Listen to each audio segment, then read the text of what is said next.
இந்த பாறை இந்த முட்டு இருக்குல்ல, முட்டு வளர்ந்து இந்த பாறை இங்கே நின்றுருக்காது. நிறைய சாப்பிடுவார், நிறைய குடிக்கிறார். உருவத்தை அப்படியே இது உண்டாக்கியிருக்காங்க. கோயில் ஆக்கிட்டாங்க. ஆமாம். எப்படி பார்க்க வேண்டியதெல்லாம் பார்க்காம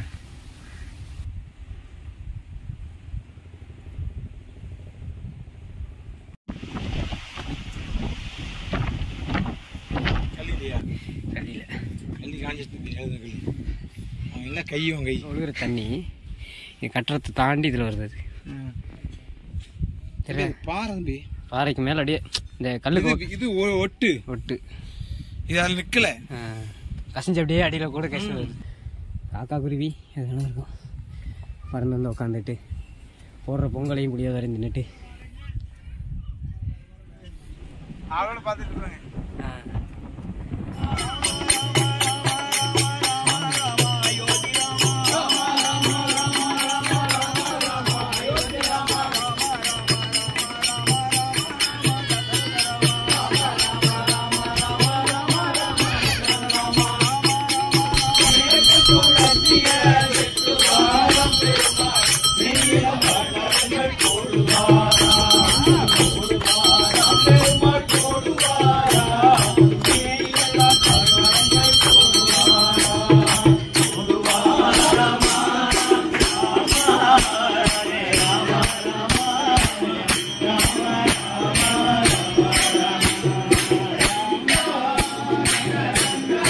இந்த அழகு திருமலை ராயப்பெருமானுடைய திருவருளை பக்த கோடிகளாக விளங்குகிற இந்த அர்த்தநாரிமலையும் அதை சுற்றி இருக்கக்கூடிய பல்வேறு கிராம மக்களுக்கெல்லாம் வாரி வழங்குகிற அர்ப்பணியை செய்து வருகிற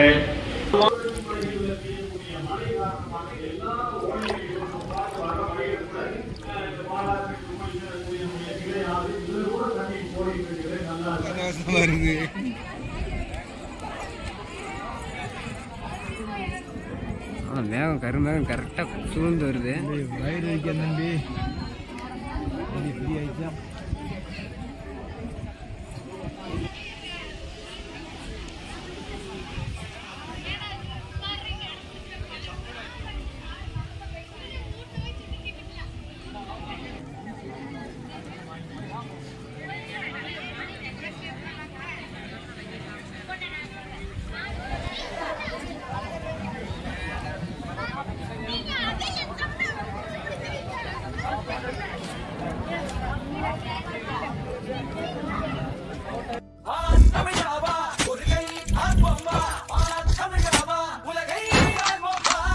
ஹாய் ஹலோ வணக்கம், welcome back to favourite Tamizha. Hello FTF எல்லாரும் எப்படி இருக்கீங்க? நல்லா இருப்பீங்க நம்புறேன். நம்ம இன்னைக்கு வந்திருக்கிறது எந்த இடம் அப்படிங்கிறது நீங்கள் தமிழ் பார்த்து தெரிஞ்சிருப்பீங்க. எஸ் ஆமாங்க, நம்ம வந்து பார்த்தீங்கன்னா பொள்ளாச்சி சுற்றி இருக்கக்கூடிய மலைக்கோயில்கள், டூரிஸ்ட் ஸ்பாட்டு, ஷூட்டிங் ஸ்பாட்லாம் சுற்றி பார்த்துட்டு இருக்கோம். ஸோ அந்த வகையில் நம்ம இன்னைக்கு வந்திருக்கிறது ஒரு மலைக்கோயில்னா சும்மா சாதாரண மலைக்கோயில், ரொம்பவும் பழமையான மலைக்கோயில் நம்ம பொள்ளாச்சியில் இருக்குங்கிறது ஒரு ஆச்சரியமான விஷயம் தான். ஆமாங்க, நம்ம தென் அத்தனாரிபாளையத்தில் இருக்கக்கூடிய அழகு திருமலை ராய பெருமாள் கோயிலுக்கு தான் வந்திருக்கோம்.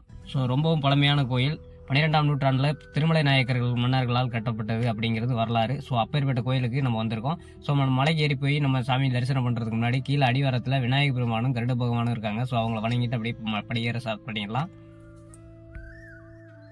மலை ஏற ஸ்டார்ட் பண்ணிட்டோம்.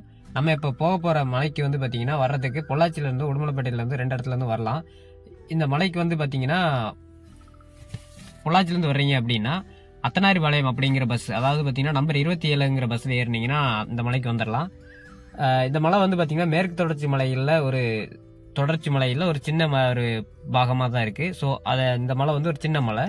இந்த மலைக்கு பின்பகுதி, அதாவது தெற்கு பகுதியில் பார்த்தீங்கன்னா மேற்கு தொடர்ச்சி, வால்பாறை, மூணாறு இந்த மலைகள் இருக்குது பார்த்தீங்களா, அந்த மலையோட தொடர்ச்சி அங்கே நல்லா ரம்மியமான காட்சி இருக்கும்.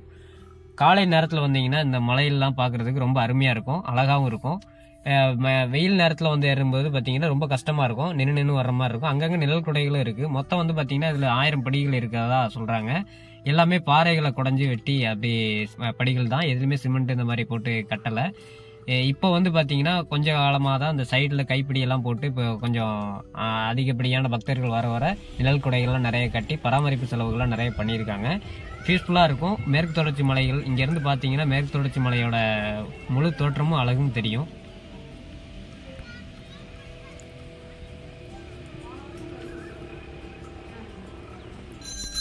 மலை ஏறி முதல் வந்தோன்னா நிழல் கொடையா இருக்கிற இடம் வந்து பாத்தீங்கன்னா ஆஞ்சநேயர் கோயில் ஒன்று இருக்கும். ஆஞ்சநேயர் கோயிலுங்கிறது பாத்தீங்கன்னா புடைப்பு சிற்பமா வடிவமைச்சிருப்பாங்க.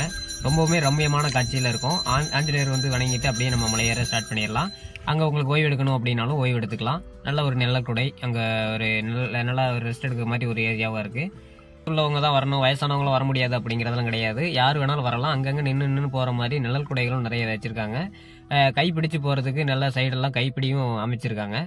வெயில் காலங்களில் மட்டும் நம்ம நடந்து போறதுக்கு கொஞ்சம் கஷ்டமா இருக்கிற மாதிரி இருக்கும். அதனால அதிகாலை நேரங்கள் காலையில 6 மணில இருந்து பக்தர்கள் வருவாங்க. எப்பவுமே பாத்தீங்கன்னா சனிக்கிழமை விசேஷமா இருக்கும். சனிக்கிழமை எப்பவுமே கோயிலில் அன்னதானம் போடுவாங்க. அது இல்லாம பெருமாளுக்கு உகந்த நாட்கள் எல்லா நாட்களுமே இங்க வந்து பாத்தீங்கன்னா நல்ல விசேஷமா இருக்கும். கூட்டம் அதிகமா வந்துட்டு போயிட்டு இருப்பாங்க. கோயில் வந்து பாத்தீங்கன்னா மொத்தமா வந்து கீழே அடிவாரத்துல இருந்து கோயிலோட மேல் சன்னிதானத்துக்கு போறதுக்கு வந்து பாத்தீங்கன்னா மொத்தம் 2.5 கிலோமீட்டர் ட்ரெக்கிங் பண்ற மாதிரி இருக்கும் அப்படிங்கிற மாதிரி சொல்றாங்க. 2.5 கிலோமீட்டர் அப்படிங்கறது வந்து நீங்க இவ்வளவு தூரம் நடந்திருக்கும் அப்படிங்கறதே தெரியாது உங்களுக்கு. அங்கங்க நின்று வரும்போது வேடிக்கை பார்த்து வரும்போது அந்த இயற்கை அழகு, அதாவது மேற்கு தொடர்ச்சி மலைகளோட அழகை நீங்க ரசிச்சுட்டே நீங்க நடந்து வரும்போது உங்களுக்கு இவ்வளவு தூரம் நடந்திருக்கும் அப்படிங்கிற அந்த டயர்ட்னஸே தெரியாது. ரொம்பவும் ரம்மியமான காட்சிகளா இருக்கும். பச்சை பசேல்னு இருக்கும். அதுவும் பாத்தீங்கன்னா மேலே ஏற நடந்து மேலே போக போக போக பாத்தீங்கன்னா அந்த காற்றோட வேகமும் அதிகரிச்சுக்கிட்டே இருக்கும். அந்த அளவுக்கு கூலிங்கா இருக்கு. நடந்து வரும்போது வர வேர்வையில் அந்த காத்து படும்போது அது ஒரு சொர்க்கத்தில் நடக்கிற மாதிரி இருக்கும். ஸோ இதை நான் சொல்றத வார்த்தையா சொல்றதை விட நீங்க அங்கே ஃபீல் பண்றது போது அதோட உணர்வு உங்களுக்கு புரியும். அவ்வளோ அழகான ஒரு ஏரியா. பொள்ளாச்சியில் இப்படி ஒரு இடம் இருக்கா அப்படிங்கிறது வந்து பாத்தீங்கன்னா நிறைய பேருக்கு தெரியும். பொள்ளாச்சி இல்லாம வெளியிருந்து பாக்குறவங்களுக்கு இந்த வீடியோ வந்து பாத்தீங்கன்னா நிறைய வீடியோக்கள் பார்த்துருப்பீங்க. நம்ம சேனல்ல இதான் ஃபர்ஸ்ட் டைம் இந்த வீடியோ போட்டிருக்கோம்.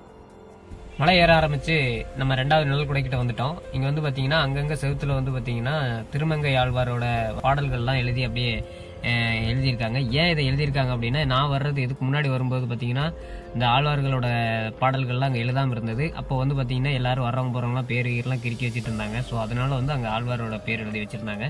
இப்போ வந்து பாத்தீங்கன்னா நல்லா பெயிண்டிங்லாம் பண்ணி சூப்பரா அந்த ஆழ்வார்கள் எழுதின பாடல்கள்லாம் எழுதி வச்சிருக்காங்க. ஸோ ரொம்பவுமே மன நிறைவா இருக்கு. ஆனா இந்த மாதிரி ஒரு பழமையான இடங்கள்ல போனா மக்கள் வந்து சும்மா இருக்க மாட்டாங்க. அவங்க கல்வெட்டுகள் மேலதான் அவங்க ஒரு கல்லை வச்சு வெட்டியிருப்பாங்க. இது ஒரு கல்வெட்டுன்னு நினைச்சு அந்த மாதிரி எல்லாம் செய்யாதீங்க.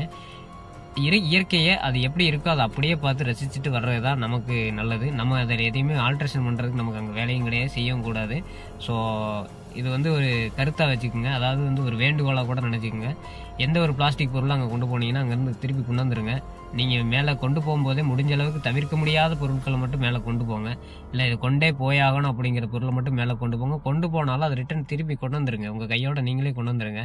இந்த மலைகளில் அங்கே இங்கேயும் போட்டு வந்துடாதீங்க. ஏன்னா நிறைய பிளாஸ்டிக் வேஸ்ட்டுகள்லாம் நிறைய எல்லா இடங்களும் நான் போகிற எல்லா மலை கோயிலையும் பார்க்குறேன். எல்லா இடத்துலையும் பிளாஸ்டிக்கல் வேஸ்ட்டு தான் அதிகமாக கிடக்கு. ஸோ இது வந்து பார்த்தீங்கன்னா காலத்தால் அழிக்க முடியாத ஒரு பொருளாக இருக்குது. ஸோ அந்த மாதிரி இந்த பிளாஸ்டிக் ரொம்ப தவிர்க்கணும் அப்படிங்கிறது என்னோட வேண்டுகோள். ரொம்ப கருத்தூசி போடுறேன்னு நினைக்காதீங்க. பொதுவாக நடக்கிறத சொல்கிறேன். பாதி மலை வந்துட்டேங்க. ஒரு பக்கம் ஃபுல்லாகவே பார்த்தீங்கன்னா நமக்கு ஆப்போசிட்டில் ஃபுல்லாக அந்த மேற்கு தொடர்ச்சி மலைகளோட மிகப்பெரிய பிரம்மாண்டமான காட்சி. அதுக்கு நேர் ஆப்போசிட் நமக்கு பின்பக்கம் பார்த்தீங்கன்னா பொள்ளாச்சி. அதாவது பொள்ளாச்சி நம்ம இங்கேருந்து பார்க்கும்போது பொள்ளாச்சி சரௌண்டிங் ஃபுல்லாக பச்சை பசைன்னு பிறகு தென்னை பண்ணைகளாக இருக்குது.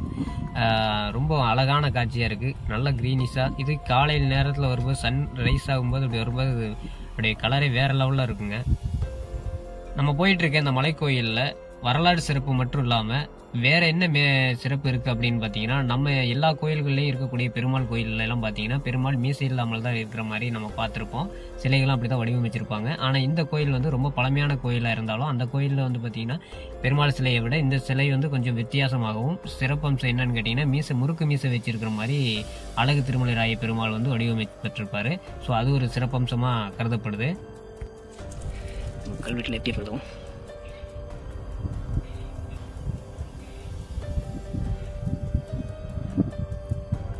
தெரியுதா?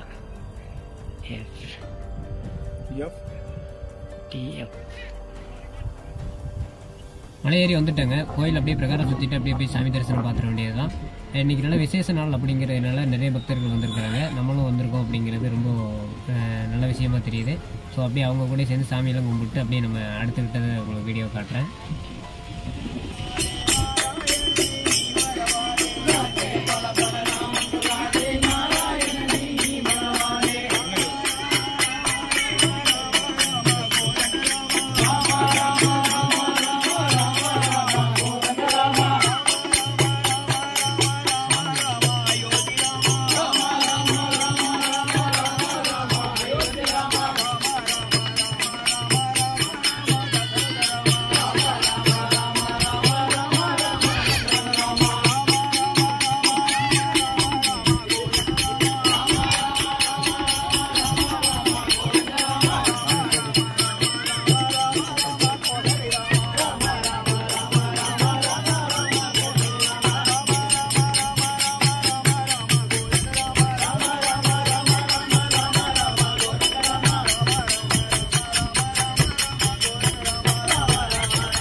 திருவருளை பக்த கோடிகளாக விளங்குகிற இந்த அர்த்தநாரிமலையும் அதை சுற்றி இருக்கக்கூடிய பல்வேறு கிராம மக்களுக்கெல்லாம் வாரி வழங்குகிற அர்ப்பணியை செய்து வருகிற மாதிரி ஆண்டாள் பெருமாட்டி 143 பாடல்களை பாடியவர்கள் இருக்கிறார்கள். அந்த 143 பாடல்கள்ல ஒரு 10 பாடல் எடுத்து நீங்க சொல்லுங்க அவங்களுடைய மாஸ்டர் பீஸா வேணும்னு சொன்னா அதுதான் நாச்சியார் திருமொழியில் வருகிற வாரணமாயிரம் அப்படிங்கிறது. அந்த பாடல்ல வருவதுதான் கணாக்கண்டேன் தோழி நான் அப்படின்னு சொல்லி இறைவனோடு இறைவனுடைய திருவருளை நாடி இறைவனை தேடி சென்று இறைவனோடு ஐக்கியமாவது போல அவர்கள் கனவு காண்கிறார்கள். நல்ல மணவாளன் அமைய வேண்டும் என்று எப்படி ஒவ்வொரு இளம் பெண்ணும் கனவு காண்பாளோ அது போன்ற அமைப்பிலே இந்த பாடலிலே அமைத்திருக்கிறார்கள். அதான் கணாக்கண்டேன் தோழி. அவர்கள் அதை எவ்வளவு மலையோட உச்சியில் இருக்கக்கூடிய பெருமாள் கோயில் மேலே நிற்கிறோம். அந்த கோயிலோட பிரகாரத்துலேருந்து பார்த்தோம்னா அந்த ரம்மியமான காட்சி, அதாவது மேற்கு தொடர்ச்சி மலைகள்லேருந்து அப்படியே பார்க்கும்போது கோயிலோட அழகும் பாருங்கள் வேறு லெவலில் இருக்குது. இந்த காட்சியெல்லாம் காண கிடைக்காத காட்சி. இந்த இடத்துக்கு வந்தால் மட்டும்தான் இதை பார்க்க முடியும். இதோட நேரில் பார்க்குறவங்களுக்கு தான் அதோட அருமை என்னென்று தெரியும். இது அந்த பழைய காலத்தில் உள்ள ஒரு கல். இந்த கல்லில் வந்து பார்த்திங்கன்னா அந்த அரைக்கிறதுக்காக அந்த மாவாட்டுற மாதிரி ஒரு அமைப்பில் செஞ்சு வச்சுருக்காங்க. இது எதுக்காக செஞ்சுருக்காங்க அப்படிங்கிறது எனக்கு தெரியல. அந்த காலத்தில் உள்ளது ரொம்ப காலமாக இருக்கும் போல் இருக்குது. 3 கல் வச்சு 3 இந்த அரைக்கிற மாதிரி உள்ளது. ரொம்ப அழகாக இருந்துச்சு. சரி அதை உங்களுக்கு காட்டலாம் அப்படின்னு சொல்லி எடுத்து போட்டிருக்கேன். இது வந்து பார்த்திங்கன்னா இந்த மேலே அபிஷேகத்துக்காகவோ இதுக்கோ உங்களுக்கு இந்த கோயிலுக்கு சம்மந்தப்பட்டது ஏதாவது ஒன்று அரைக்கிறதுக்காக ஏதாவது வச்சுருக்கலாம் அப்படிங்கிற மாதிரி என்னோட எண்ணம். இது என்னன்னு தெரிஞ்சவங்க கமெண்ட் பண்ணுங்கள். கோவிலில் வந்து பார்த்திங்கன்னா மேற்கு பகுதியில் இது வச்சுருக்காங்க. கோவில் வந்து பார்த்திங்கன்னா நம்ம மலை ஏறி வர்றது மேற்கு பகுதியிலேருந்து வர்ற மாதிரி இருக்கும். உள்ள என்ட்ரன்ஸ் வந்து கிழக்கு பகுதி. கோயில் வந்து கிழக்கு பார்த்த மாதிரி தான் இருக்குது. பாருங்கள் மேற்கு தொடர்ச்சி மலையோட ரம்மியமான காட்சி. அந்த மலைக்கு மேலே வந்து பார்த்திங்கன்னா மேகமூட்டம் அப்படியே நம்ம மலை மேலே உரசிட்டு அப்படி போகிறது நல்லாவே உங்களுக்கு விஷுவலாக தெரியுது. அப்படியே வெள்ளையாக பஞ்சு போட்டு மூடின மாதிரி இருக்குது. அப்படியே வேறு லெவலில் இருக்குங்க. காற்று சும்மா காதை கிழிக்கிற அளவுக்கு காற்றுங்க. அந்தளவுக்கு காற்று மேலே அடிக்குது. இந்த மலைக்கு பின்பக்கம் இருக்கிற மலைகள்லாம் வந்து பார்த்திங்கன்னா மூணாறு, வால்பாறை, அப்படியே இந்த கேரளா மலைகள், அப்படி எல்லா மலையும் இந்த மலையோட தொடர்ச்சி அப்படியே ஒவ்வொன்றா போயிட்டே இருக்குங்க. கோயிலுக்கு முன்னாடியே வந்து பார்த்திங்கன்னா அன்னதான கூடத்துக்கு முன்னாடி ஒரு கருவேப்பிலை மரம் இருந்துச்சு. அந்த மரத்தில் இருக்கக்கூடிய காய் பாருங்கள் எவ்வளோ நல்லா பழுத்துக்க அப்படி இருக்குன்னு பாருங்கள். கருவேப்பிலை மரமாகவே மாதிரி அதில் காயெல்லாம் காய்ச்சிருக்கு. அது கருப்பருப்பாக இருக்கிறதெல்லாம் பழம். முடிஞ்சவங்களுக்கு பிடிச்சி கேட்டுறேன். இந்த பாருங்க இதுதான் கருவேப்பிலை காய். அது அந்த கருப்பு கலரில் ஒரு கலரில் இருக்கிற மாதிரி இருக்குது. பார்த்திங்கன்னா இது பழம். நான் இப்போ தான் இந்த பழத்தை பார்க்குறேன். காய் பார்த்துருக்கேன், ஆனால் பழமாக பழுத்திருந்த கலரில் இருக்கும் அப்படிங்கிறத நான் அதிகமாக பார்க்கல. இப்போ தான் பார்த்துருக்கேன். பாருங்கள் உள்ளே வந்து பார்த்திங்கன்னா ஒரு ஜெல்லி மாதிரி ஒரு அமைப்பில் இருக்குது. கருவேப்பிலை வாசம் வந்து அந்தளவுக்கா பழத்தில் வரலை. அப்புறம் ஸ்தல விருட்சமாக, அதாவது பார்த்திங்கன்னா இந்த மலை மேலே இந்த கோயில்கிட்ட பார்த்திங்கன்னா ஒரு நெல்லி மரம் இருக்குது. நெல்லி மரம் தான் ஸ்தல விருட்சமாக இருக்குது. நெல்லிக்காய் மரம் நல்லா ஒரு பழமையான மரமாக தெரியுதுங்க. இலையுதிர் காலம் அப்படிங்கிறனால இலையெல்லாம் கொஞ்சம் கொட்டி போய் கொஞ்சம் மரம் வெறிச்சோடி தான் காணுது. இங்கேயும் வந்து பார்த்திங்கன்னா வேண்டுதலுக்கு தொட்டில் கட்டுறது, தாலி, இந்த இதெல்லாம் கட்டி வைக்கிறது, இதெல்லாம் வந்து பார்த்திங்கன்னா ஒவ்வொருத்தரும் ஒரு வேண்டுதலுக்கு செய்கிறாங்க. மேலே தென்னை மரம் அதெல்லாம் வந்து பார்த்திங்கன்னா வச்சு பராமரிக்கப்படுறாங்க. ரம்மியமான காட்சிகள் பாருங்கள் வேறு லெவலில் இருக்குது. அதாவது மேற்கு தொடர்ச்சி மலையினோட அழகை ரசிச்சுக்கிட்டே இருக்கலாம். நமக்கு பார்க்க பார்க்க அவ்வளோ அழகாக இருக்கும். பச்சை பசேல்னு இருக்கும். மேலே பார்த்தீங்க மேகம், அதுக்கு மேலே தான் மலை இருக்குது. மலை வந்து பார்த்திங்கன்னா மிடில் வந்து அந்த மேகம் வந்து முட்டிட்டு நிற்கிது. ஸோ அந்த அளவுக்கு ஒரு அழகான காட்சி. அழகு திருமலை ராய பெருமாள் கோயில் வந்து சாமி கும்பிட்டு நல்லா மன நிம்மதியோடு உட்காந்துருக்குங்க. அன்னதானமும் போட்டாங்க. அன்னதானம்லாம் சாப்பிட்டு முடிச்சுட்டு அப்படியே கிளம்பக்கூடிய நேரம் வந்துருச்சு. உங்களுக்கு அந்த மேற்கு தொடர்ச்சி மலையை பார்த்து ரசிச்சுட்டே இருக்கணும்னு தோணுது.